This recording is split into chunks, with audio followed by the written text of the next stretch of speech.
പഞ്ചേന്ദ്രിയങ്ങളെ പ്രതിനിധാനം ചെയ്ത് 5 കുതിരകൾ തെളിക്കുന്ന കൃഷ്ണന്റെ തേരിൽ കുരുക്ഷേത്ര യുദ്ധഭൂമിയിലേക്ക് പായുന്ന അർജുനനെയും മനസ്സിലോർത്തുകൊണ്ട് ഞാൻ ആ പഴയ സൈക്കിൾ റിക്ഷയുടെ പുറകിൽ നാഗസന്യാസിമാരുടെ അഖാഡകൾ ലക്ഷ്യമാക്കി പാഞ്ഞു. കൂടെ ഉറ്റ സുഹൃത്തുക്കളായ അരുണും ഫാസിലും.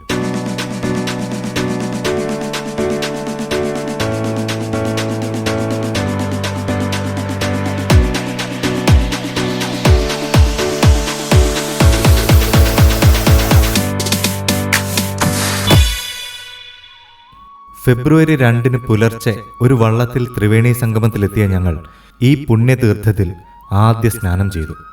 നല്ല തണുപ്പും ഒഴുക്കുമുള്ള ഈ ത്രിവേണി സംഗമത്തിൽ കണ്ണുകളടച്ച് കൈകൾ കൂപ്പി മുങ്ങി നിവരുമ്പോൾ പറഞ്ഞറിയിക്കാനാവാത്ത ഒരു ഉന്മേഷവും ഉണർവുമൊക്കെ അനുഭവപ്പെട്ടു. മനസ്സിന് വല്ലാത്തൊരു ഊർജവും നൈർമല്യവും. സ്നാനം നടത്തിക്കഴിഞ്ഞാൽ ആ വെള്ളം തുടച്ചു കളയാൻ പാടില്ല എന്നാണ് പ്രമാണം. ഗംഗയും യമുനയും സരസ്വതി നദിയും സംഗമിക്കുന്ന ഈ ത്രിവേണി സംഗമത്തിൽ അടുത്തതായി ഞങ്ങൾ ചെയ്യാൻ പോകുന്നത് ഗംഗാപൂജയാണ്. ഞാനും അരുണും അതിനായി തയ്യാറെടുത്തു. നിരവധി വള്ളങ്ങളിൽ അതിനുള്ള സൗകര്യമൊരുക്കി പണ്ഡിറ്റുമാർ കാത്തിരിക്കുന്നുണ്ട്.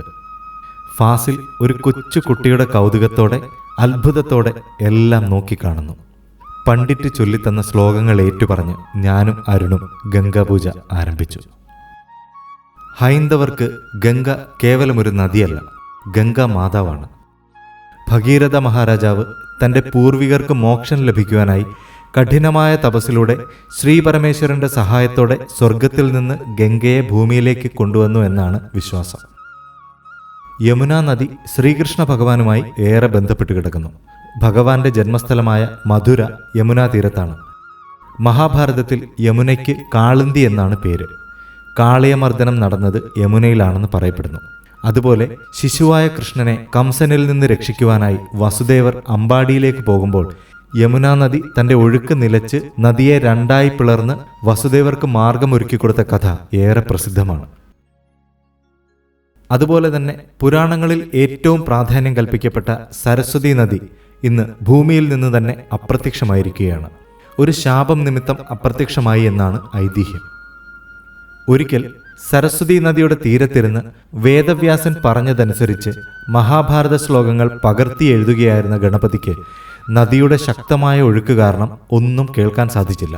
വ്യാസമുനി നദിയോട് മെല്ലെ ഒഴുകുവാൻ ആവശ്യപ്പെട്ടെങ്കിലും നദി അത് ചെവിക്കൊണ്ടില്ല. ഇതിൽ കുപിതനായ ഗണേശൻ സരസ്വതി നദി പാതാളത്തിലേക്ക് പോകട്ടെ എന്ന് ശപിച്ചു. ഇന്നും ഈ നദി ഹരിയാന, പഞ്ചാബ്, രാജസ്ഥാൻ എന്നിവിടങ്ങളിലൂടെ ഭൂമിക്കടിയിലൂടെ ഒഴുകുന്നതായി പറയപ്പെടുന്നു. അങ്ങനെ ഭൂമിക്കടിയിലൂടെ ഒഴുകിവരുന്ന സരസ്വതി നദി പ്രയാഗ്രാജിലെത്തി ഗംഗയും യമുനയുമായി സംഗമിക്കുന്നു. ഭൂമിയിൽ നിന്ന് മനുഷ്യർക്ക് സരസ്വതി നദി കാണാൻ കഴിയുന്ന ഏക സ്ഥലം ബദരിനാഥിനടുത്തുള്ള മനാ വില്ലേജിന് സമീപമാണ്. ഇതിന് തൊട്ടടുത്തായി മഹാഭാരതം എഴുതിയെന്ന് പറയപ്പെടുന്ന വ്യാസഗുഹയും ഗണേശ ഗുഹയും കാണാവുന്നതാണ്. 144 വർഷങ്ങൾക്ക് ശേഷം പ്രയാഗ്രാജിൽ നടക്കുന്ന ഈ മഹാകുംഭമേളയിൽ ഏറ്റവും പ്രാധാന്യമുള്ളതെന്ന് കരുതപ്പെടുന്ന 3 ഷാഹി സ്നാനുകളാണ് ഉള്ളത്, അഥവാ റോയൽ സ്നാൻ. ജനുവരി 14 മകരസംക്രാന്തി, ജനുവരി 29 മൗനി അമാവാസ്യ, ഫെബ്രുവരി 3 ബസന്ത പഞ്ചമി. ഇവയ്ക്ക് പുറമെ ജനുവരി 13, ഫെബ്രുവരി 4, 12, 26 എന്നീ തീയതികളിൽ സാധാരണ സ്നാനവുമുണ്ട്. പൂജ കഴിഞ്ഞ് ദക്ഷിണയും കൊടുത്ത് ഗംഗാ അഭിഷേകവും നടത്തി 3 നാളികേരവും സമർപ്പിച്ച് ഞങ്ങൾ തിരികെ വള്ളത്തിലെത്തി. അപ്പോഴും 100 കണക്കിന് വള്ളങ്ങളാണ് സംഗമത്തിലേക്ക് വന്നുകൊണ്ടേയിരിക്കുന്നത്. നാളെയാണ് ബസന്ത പഞ്ചമി. ഈ മഹാകുംഭമേളയിലെ അവസാനത്തെ ഷാഹി സ്നാൻ അഥവാ റോയൽ സ്നാൻ നടക്കുന്ന ദിവസം. നാളെ വീണ്ടും ഇവിടെ വന്ന് സ്നാനം ചെയ്യാൻ അതിയായ ആഗ്രഹമുണ്ട്. തിരക്ക് ഇന്നുള്ളതിൻ്റെ 1000 മടങ്ങുണ്ടാവുമെന്നാണ് ലലുഭായും മോട്ടുവും പറഞ്ഞത്. എങ്കിലും വരണം. കാരണം അടുത്ത മഹാകുംഭമേള നടക്കുന്നത് 144 വർഷങ്ങൾക്ക് ശേഷമായിരിക്കും. എനിക്കോ എൻ്റെ അടുത്ത 2 തലമുറകൾക്കോ പോലും സാധിക്കണമെന്നില്ല. എത്ര കഷ്ടതകൾ സഹിച്ചാണെങ്കിലും നാളെയും വരണം, ഞാൻ മനസ്സിലുറപ്പിച്ചു. ഇന്നിനി ഞങ്ങൾ പോകുന്നത് കുംഭമേളയുടെ ഏറ്റവും ആകർഷക കാഴ്ചയായ അഖാഡകൾ കാണാനാണ്. നൈനി ബ്രിഡ്ജിന്റെ അടുത്തേക്കുള്ള മടക്കയാത്രയിൽ ഒരു അത്ഭുത കാഴ്ച കണ്ടു. ഈ പുണ്യനദിയിലെ മാലിന്യങ്ങൾ നീക്കം ചെയ്യാൻ ഉപയോഗിക്കുന്ന ഒരു യന്ത്രം. അവനങ്ങനെ ജലോപരിതലത്തിൽ പൊങ്ങിക്കിടന്ന് ചുറ്റുമുള്ള മാലിന്യങ്ങൾ എല്ലാം വലിച്ചെടുക്കുന്നു. സ്നാനം ചെയ്യുമ്പോൾ അവിടെ എങ്ങും മാലിന്യങ്ങൾ ഇല്ലാതിരുന്നത് ഞാൻ മനസ്സിലോർത്തു. ലല്ലുഭായിയോടും മോട്ടുവിനോടും യാത്ര പറഞ്ഞ് അഖാഡകളെ ലക്ഷ്യമാക്കി ഒരു ഇലക്ട്രിക് റിക്ഷയിൽ ഞങ്ങൾ യാത്ര തുടങ്ങി. വഴിയരികിൽ അനവധി കാഴ്ചകൾ. രുദ്രാക്ഷം വിൽക്കുന്ന സ്ത്രീകൾ, ഇരുചക്രവാഹനങ്ങളിൽ അടുക്കി വെച്ച പൂമാലയുമായി പോകുന്ന ആൾക്കാർ. കുംഭമേള കൊണ്ട് നാട്ടുകാർക്കൊക്കെ ഒരു വരുമാന സ്രോതസ് ഉണ്ടായല്ലോ എന്ന് ഞാൻ മനസ്സിലോർത്തു. ഞങ്ങൾ യാത്ര തുടർന്നു. നല്ല വിശപ്പ്. അഖാഡകളിലേക്കുള്ള മാർഗമധ്യേ സാഗർ രത്ന എന്നൊരു ഗംഭീര ഭക്ഷണശാലയിൽ നിന്നും കുറച്ച് കടുപ്പത്തിൽ പ്രാതലും കഴിച്ച് ഞങ്ങൾ വീണ്ടും യാത്ര തുടർന്നു.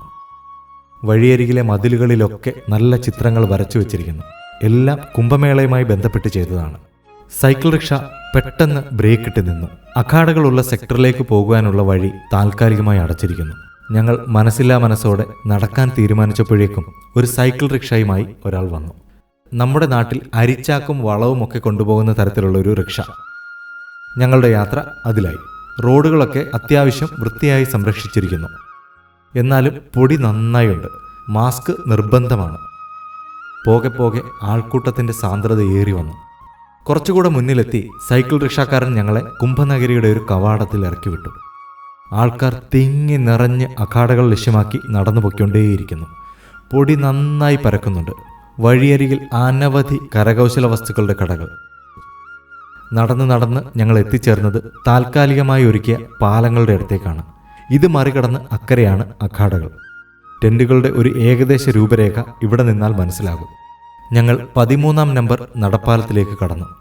ഇരുമ്പിൻ്റെ വലിയ ഷെല്ലുകൾ നിർമ്മിച്ച് അത് വെള്ളത്തിൽ അടുക്കിയിട്ട് തമ്മിൽ ബന്ധിപ്പിച്ചാണ് ഈ താൽക്കാലിക പാലങ്ങൾ നിർമ്മിച്ചിരിക്കുന്നത്. എല്ലാം കുംഭമേളയ്ക്കായി പ്രത്യേകം ഒരുക്കിയതാണ്. തീരത്ത് സ്നാനം നടത്തുന്ന അനേകായിരം ആൾക്കാർ. ഞങ്ങൾ അഖാഡകൾ ലക്ഷ്യമാക്കി ആ താൽക്കാലിക പാലത്തിലൂടെ മെല്ലെ നടന്നു. ഞങ്ങൾ നാഗസന്യാസിമാരുടെ അടുത്തേക്കെത്തുകയായി.